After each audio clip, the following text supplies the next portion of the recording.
Second, this allowed us to refine options and decrease the risk of debris causing harm to civilians.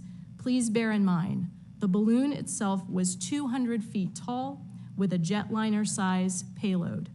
We consulted with NASA, who analyzed and assessed the potential debris field that the balloon would create based on trajectory, weather, and the estimated payload.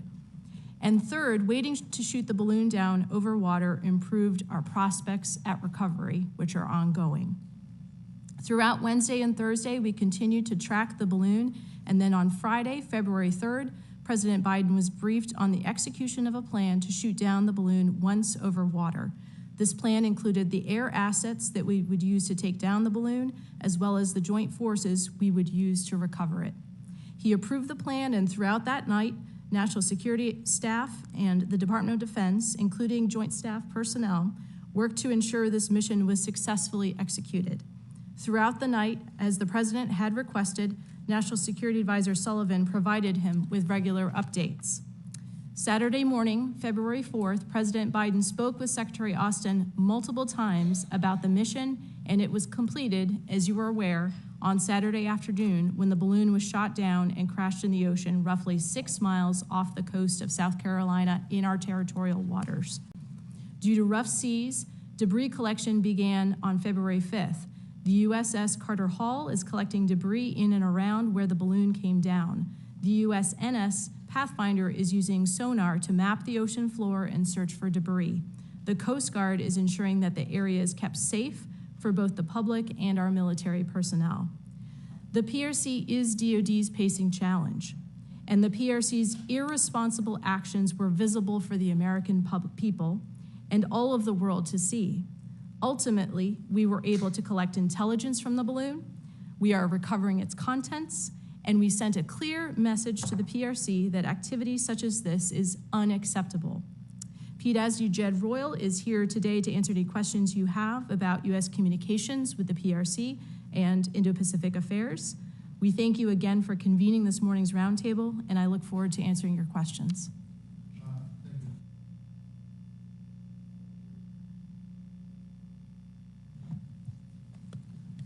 Chairman Tester, Vice Chairwoman Collins, ladies and gentlemen, good morning.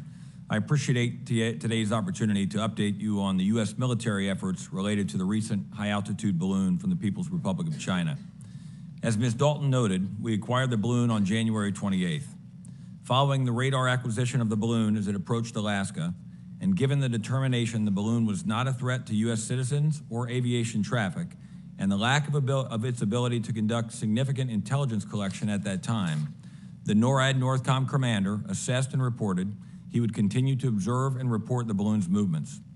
He advised the chairman of the Joint Chiefs and the Secretary of Defense, who ensured the appropriate senior leaders were aware of the ongoing situation. As the balloon crossed through Canada and approached the United States border, the assessment for potential intel risk to sensitive critical U.S. sites in the upper Midwest increased, and the President asked for kinetic courses of action. In determining potential options, the risk of Chinese intelligence collection was deemed to be low to moderate, while the risk to U.S. personnel on the ground was assessed at moderate to significant, given the various debris field models combined with potential weaponeering. As the assessment for risk to U.S. personnel outweighed the potential intelligence loss, the recommendation was made to shoot the balloon down over an area that minimized the risk to U.S. citizens. That location was in the U.S. territorial airspace and waters off the South Carolina coast. The recommendation was approved by the President and executed by the NORTHCOM commander using an F-22 Raptor on February 4th. The decision to shoot down the balloon in waters off South Carolina is allowing for the recovery of the balloon and its materials and the opportunity to gain additional intelligence insights on Chinese balloon and surveillance activities.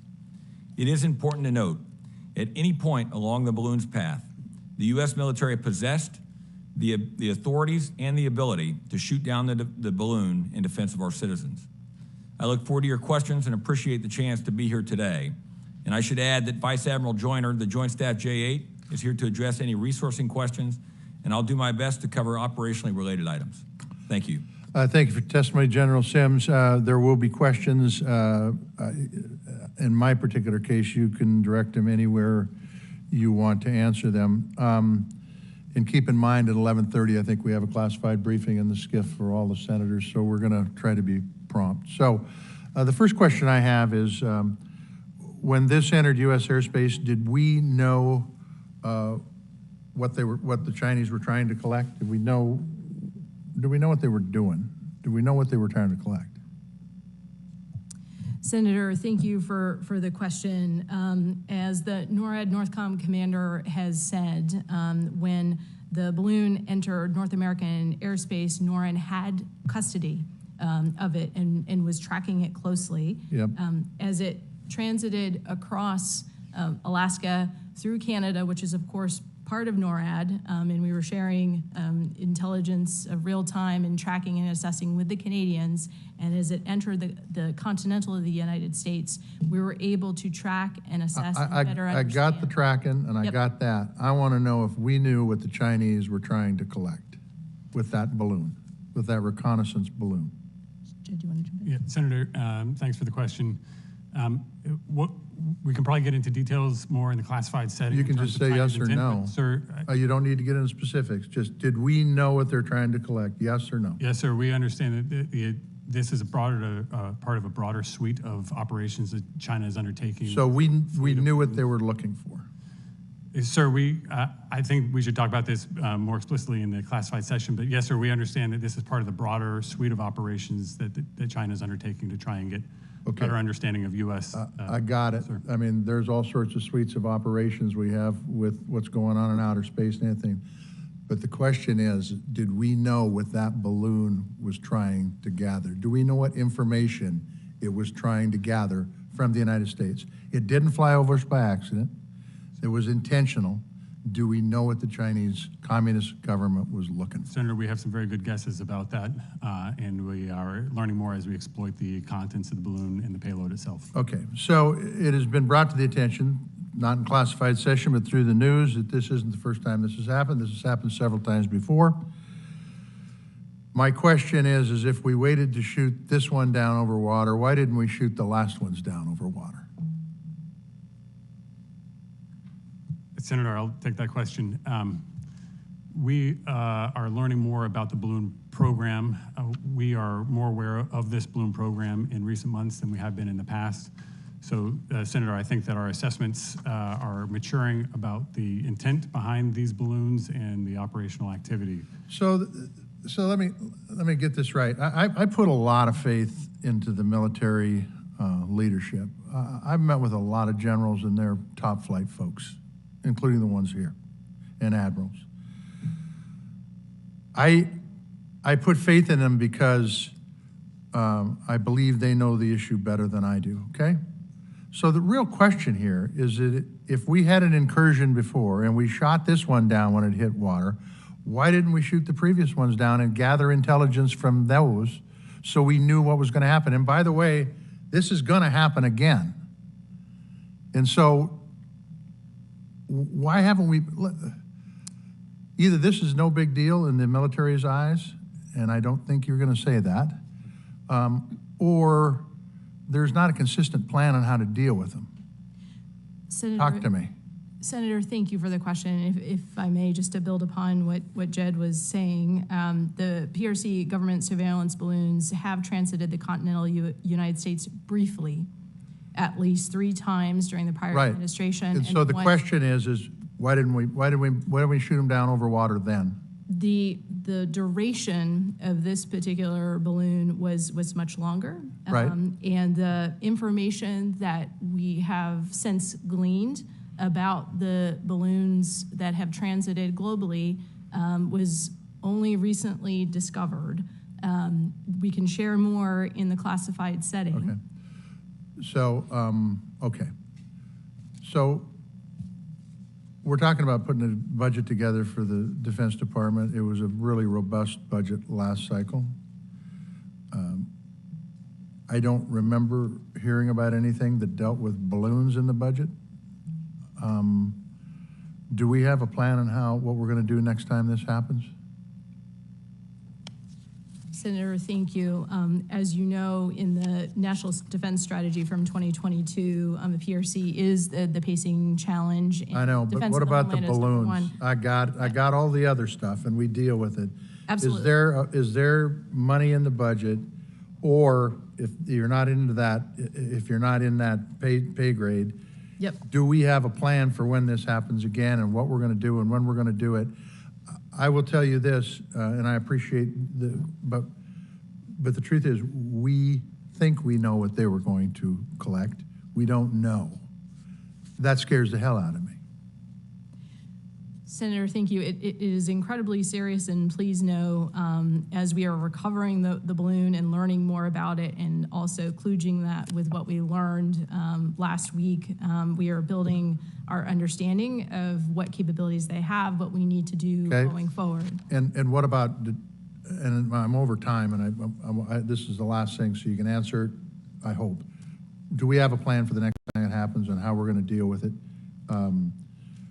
Because quite frankly, I'll just tell you, I don't want a damn balloon going across the United States when we potentially could have taken it down over the Aleutian Islands, no offense to Alaska, or in some of the areas in Montana. And I understand public health, I understand doing damage, I understand that could have been a nightmare.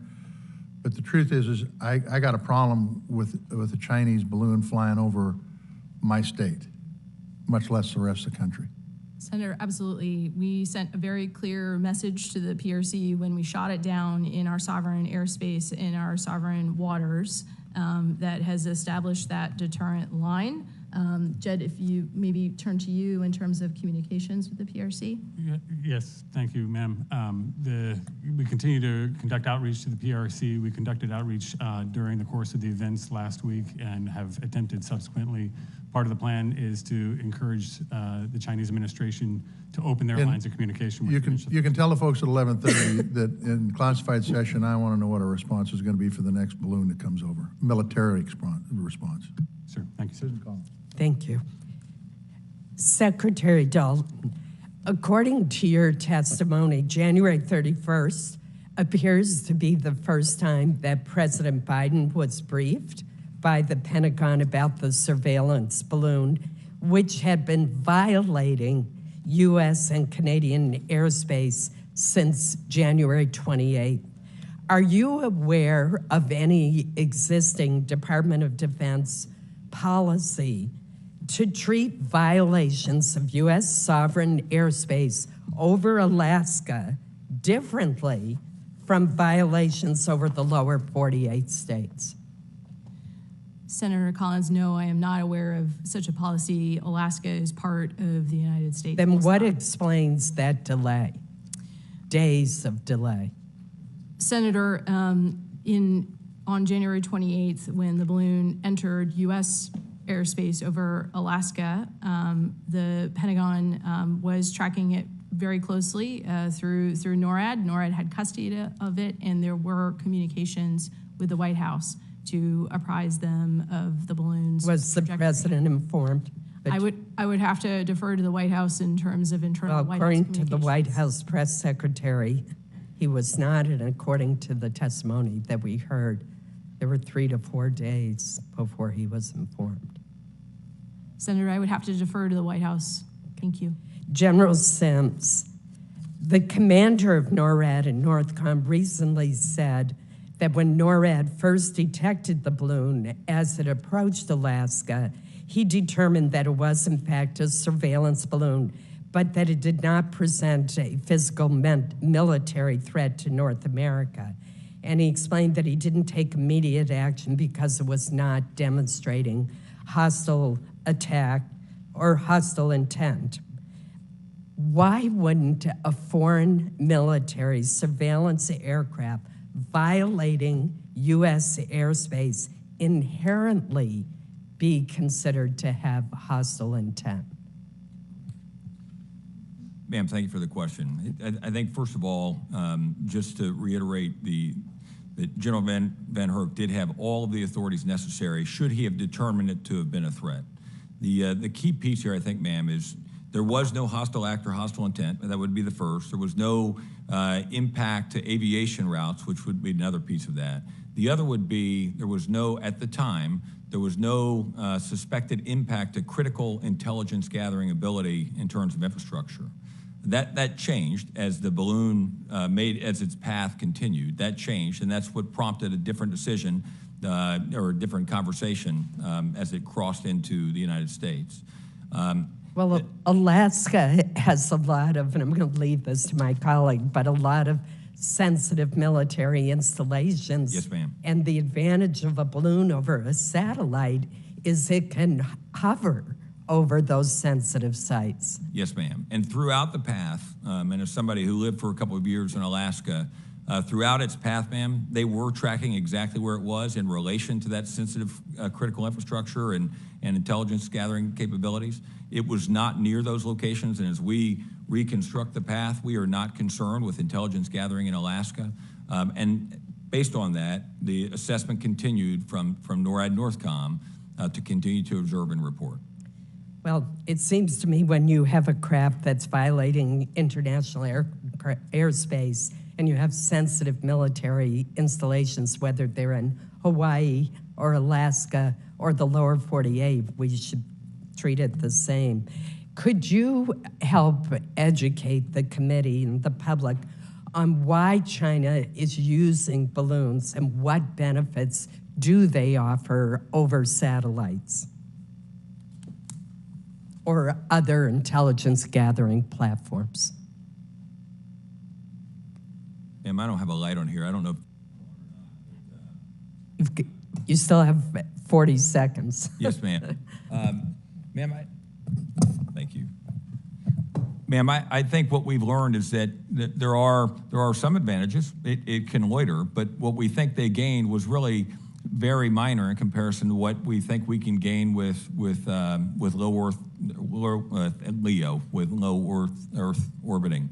And that went into the conversation as everybody was working through the risk. And as I mentioned earlier, we deemed that risk as it moved from Alaska towards the lower 48. We deemed that risk to change a little. And we also knew that we had the ability to mitigate that risk. And we'll be able to talk to that further in the session following. But just to end, former Air Force General Charlie Moore, who is Deputy Commander of Cyber Command, just has pointed out that if you have a balloon that's moving extremely slowly, you have a persistence that you can't get from a satellite. Senator, if I may, just to add, because we knew where the balloon was tracking, we took measures to protect those sites per established protocols. That included sensitive communications and covering up certain facilities. Thank you. Thank you, Senator Collins. Next, we have the chair of the full Appropriations Committee, Senator Murray. Well, thank you very much, Senator Tester, for holding this briefing. And I just want to say that the Appropriations Committee is really lucky to have you at the helm of here on the Defense Subcommittee, and I look forward to working with you and Senator Collins in this Congress. I want to start off by echoing what Senator Tester said earlier, and I will tell you as chair of the Appropriations Committee, I appreciate all of you coming before us today, but on issues such as this, especially for senators whose states were affected, I expect this administration to be timely and straightforward with information. And more broadly, as chair, along with Vice Chair Collins, I further expect a very robust dialogue with the administration, including the Pentagon and the Joint Chiefs. And through that dialogue, it is my priority to have information shared in a timely fashion to make sure that all the members of this Appropriations Committee have a solid handle on matters impacting this committee and this country. So I want to make sure you all knew that before we started questioning. Let me ask you, one of the aspects of this situation that really concerns me is when you became aware that the surveillance balloon had entered our airspace. It seems to me it is critical we are immediately identifying when something like this balloon is approaching or has crossed into the United States so we can act quickly and appropriately. And that is, of course, especially important for states on the West Coast, many on this committee, who could be the first impacted by these threats. So I want to know, as you tracked this balloon approaching over Alaska, when did you determine the threat, and did you have constant surveillance for the entire time it was in the U.S. and Canadian airspace? Senator, thank you very much for your question, and it is absolutely our intent to provide timely information to this subcommittee and to Congress as a whole. On Saturday, January 28th, we tracked through NORAD that the balloon was entering U.S. Air Defense Identification Zone and U.S. airspace in Alaska. And from there, NORAD had custody, and we were tracking it across the... Did you have constant surveillance at the entire time of the balloon was? Yes, Senator. Okay. Let me ask you, do you think there's any need for additional systems or investments to protect against these high-altitude surveillance threats? Senator, thank you. I'm happy to start there and perhaps can turn to Vice Admiral Joyner as well. As General Van Herk has mentioned, the department continues to be acutely aware of the need to enhance persistent surveillance of the aerospace and maritime approaches to North America. To that end, we are working closely with our Canadian allies to modernize NORAD surveillance capabilities paced to the current and future geopolitical environment. In the near term, we are taking steps with Canada to augment the existing North Warning System, including development of a new system of sensors called Crossbow that will enhance NORAD's ability to detect approaching airborne threats.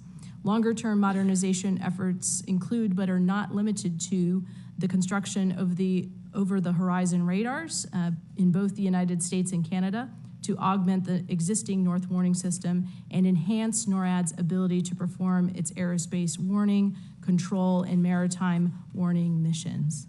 Vice Admiral Joyner? Senator, we continue to modernize the existing systems that we have, so that's been an effort that's been ongoing in conjunction with this committee. In 23, significant investments in both the space architecture, which we think is key for future monitoring and understanding of our environment, both within the United States, overseas, and abroad. So, and then undersea as well, investments have been made as well to counter other threats. In integrated air and cruise missile defense, the committees and the Congress directed us to put forward an acquisition lead, and Air Force is now the acquisition lead for that effort.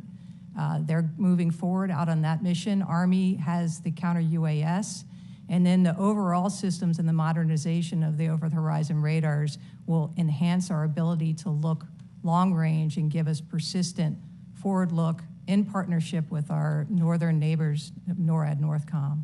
So the modernization is important. The existing systems can meet our needs. We continue to maintain and invest in maintaining those systems as we modernize.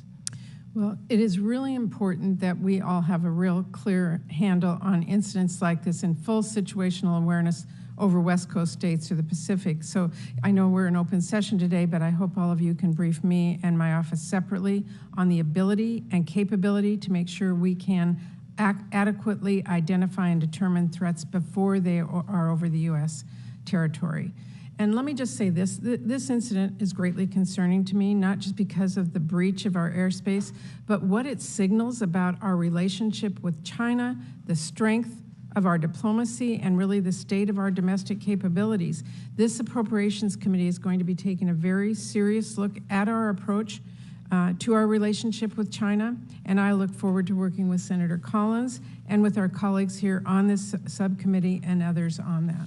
Thank you, Mr. Chairman. Thank you, Senator Murray.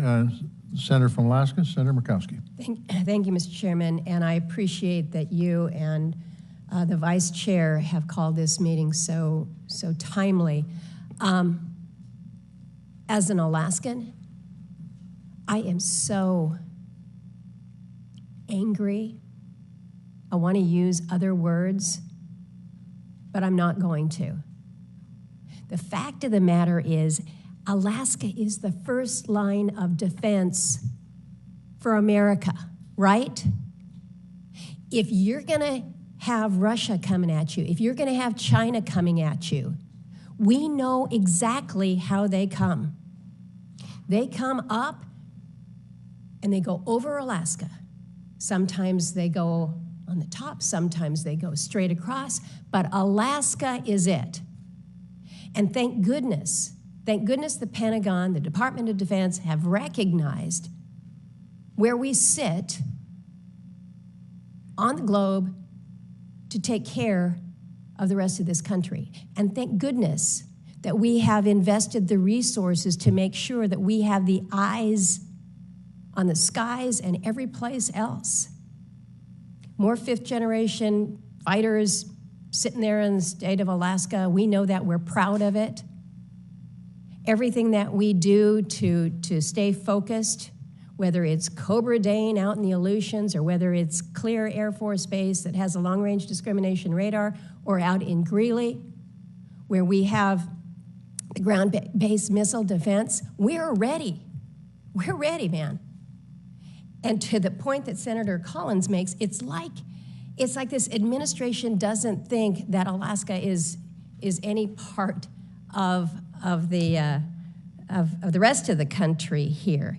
To get to the United States, you've got to come through Alaska. So when we see it first, as we did, as we all knew, and as you have suggested, Mr. Royal, I think you suggested, we knew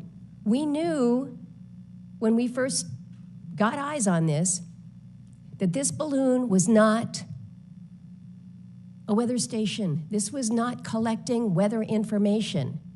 We knew that. And so think about it from Alaska's perspective. You said, Ms. Dalton, that the clear message here, we sent a clear message to the PRC when we shot this down in our sovereign waters. Seems to me the clear message to China is we got free range in Alaska, because they're going to let us cruise over that until it gets to more sensitive areas. Tell me where the sensitive areas are. Alaskans have stepped up willingly and support our military. But when we're talking about the sovereign waters and the sovereign territories of this country, Alaska is part of that. So I know we're going to have an opportunity for more information in the classified brief. I've already received one, and it was pretty thorough.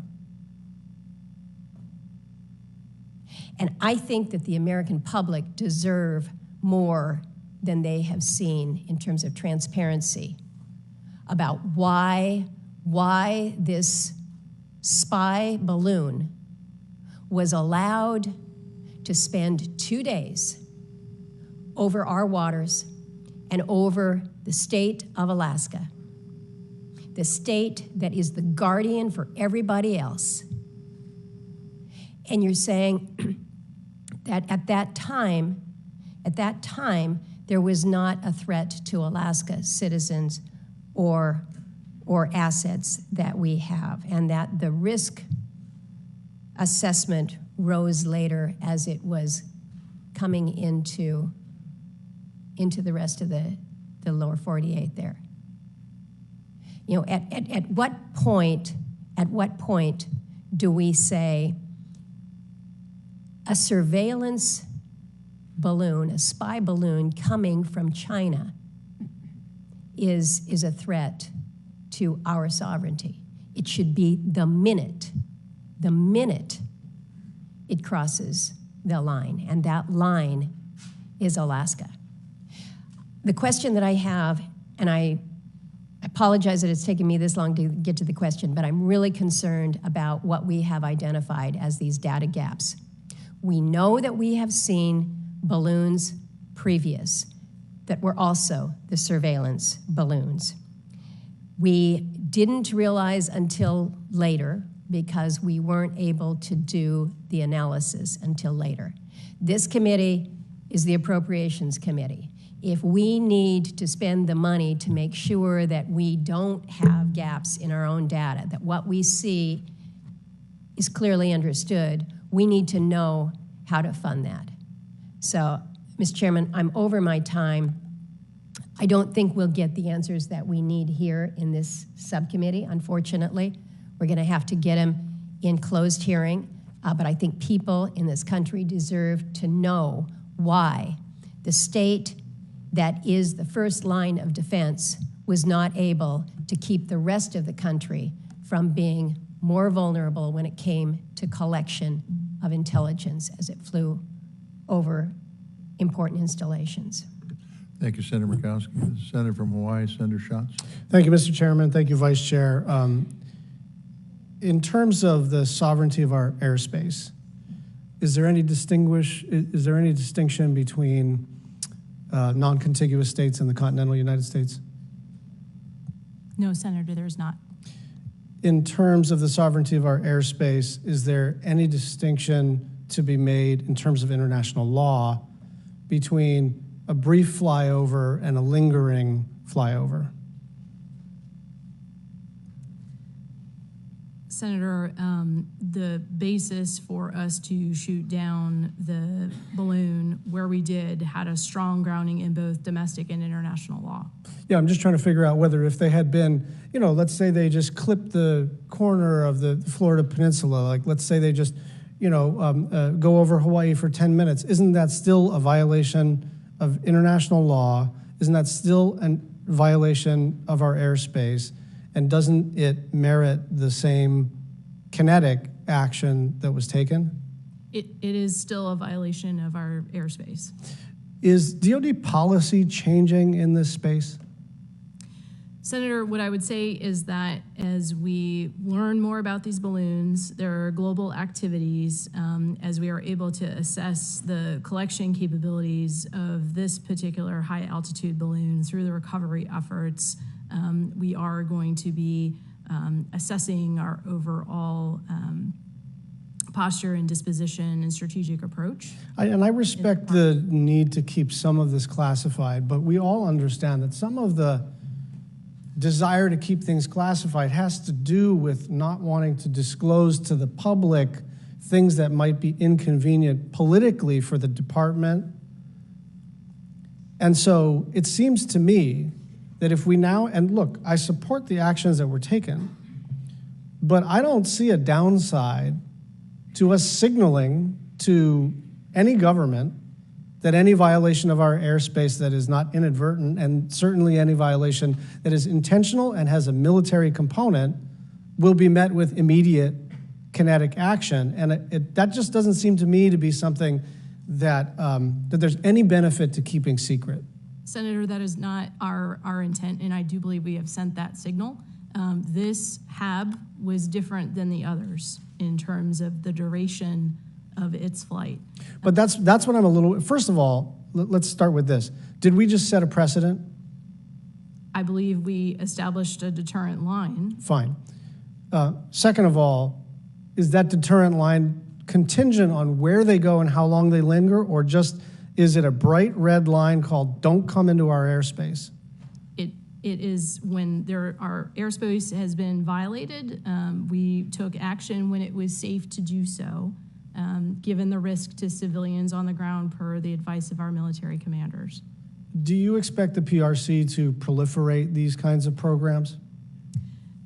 Chad, do you want to take that one? Senator, we understand this balloon program is, as I said earlier, a part of a broader suite. We understand that it is connected with a broad range of intrusive action from the PRC with its intent to coerce the United States, our allies and partners. So I've heard two different things in a public setting. One is what the vice chair said, which is the persistence at lower altitudes gives them better fidelity on photos and even, you know, other information. And the other is, look, these things are really deployed because they're cheaper than satellites. So those things seem to be in conflict with each other. My instinct was always that balloons are cheaper than satellites, and that's really what this is about. But are there capabilities that balloons have that satellites don't? Senator, thank you for the question. We'll be able to share more in a classified setting. And when will the damage assessment be completed?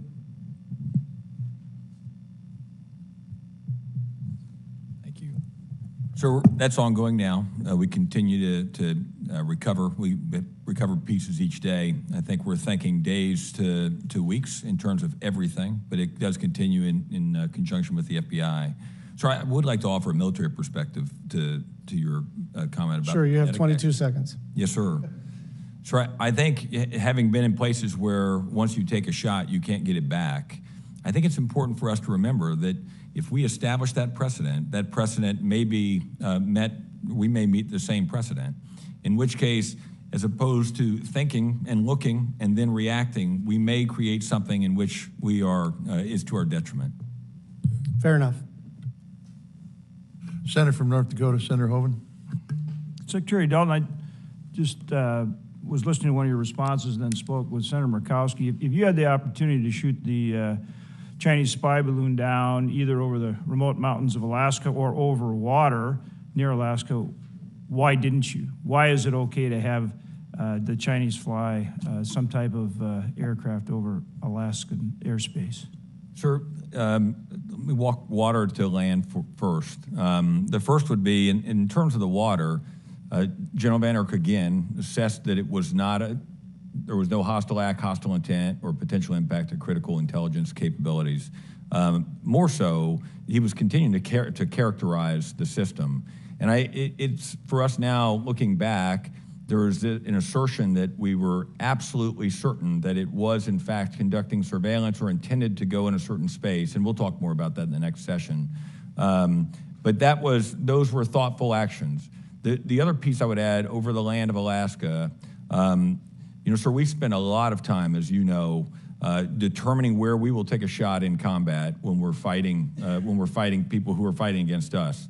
And we work our way to a near zero probability of collateral damage when we take that shot.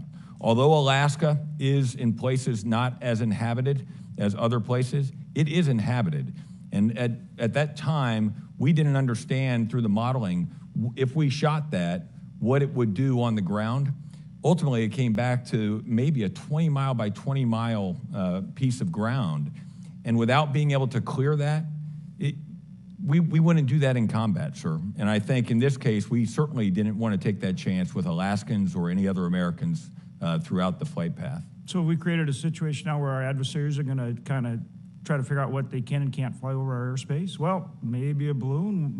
What are they going to try next? UAV, UAS? Or, I mean, is that where we're at now? They're going to all try to figure. I mean, the Russians test our airspace all the time and use scramble fighters to interdict them because you're saying nothing can fly over our airspace. That's sovereign airspace. So now we're in a new day where our adversaries get to try to figure out what you're going to let fly over and what you're not? No, sir. Sir, I think, and kind of back to Senator Tester's earlier comment, I would say, first of all, we are certainly grateful for the support from this committee and for your trust, sir. I would tell you that throughout this, General Van Erck and the men and women who were serving under him had American safety in mind throughout. And at any moment, had it presented some sort of intent to hurt Americans, they would have taken that balloon out of the sky. It would have happened. I would tell you that is the same should something else happen. General Van Erck, the rest of the military stands ready, whatever threats come. But we do expect that they will assess and report. And in this case, sir, he assessed and reported based on the intent and based on where it was at the time. So there's some things they can fly over or near Hawaii. There's some things they can fly over Alaska, but maybe not over California or possibly over Montana or North Dakota. It's just kind of, you decide based on the circumstance. Doesn't that create a situation where our adversaries are going to test what you think can and can't fly over different or proximity to different parts of the country on a regular basis? Senator? And is that good? How are you going to prevent that kind of thing from now being tested, even more than you already are? And you're going to be are you going to start making subjective decisions about different types of aircraft and what proximity and where they can fly, what states they can and can't fly over, or Guam, or pick a spot? This is where it seems to me we're getting into a dangerous place in terms of how this was handled. Senator, if I may, this flight was different than all the rest, and that's why we took the action that we did. To the question of building upon General Sims' notes about why we didn't take it down over Alaska, a key piece of this is the recovery. For us to be able to exploit and understand this balloon and its capabilities fully, if we had taken it down over the state of Alaska, which is part of the United States, it would have been a very different recovery operation. As Senator Murkowski knows, the water depths offshore, the Aleutians, at 6+ nautical miles go very quickly from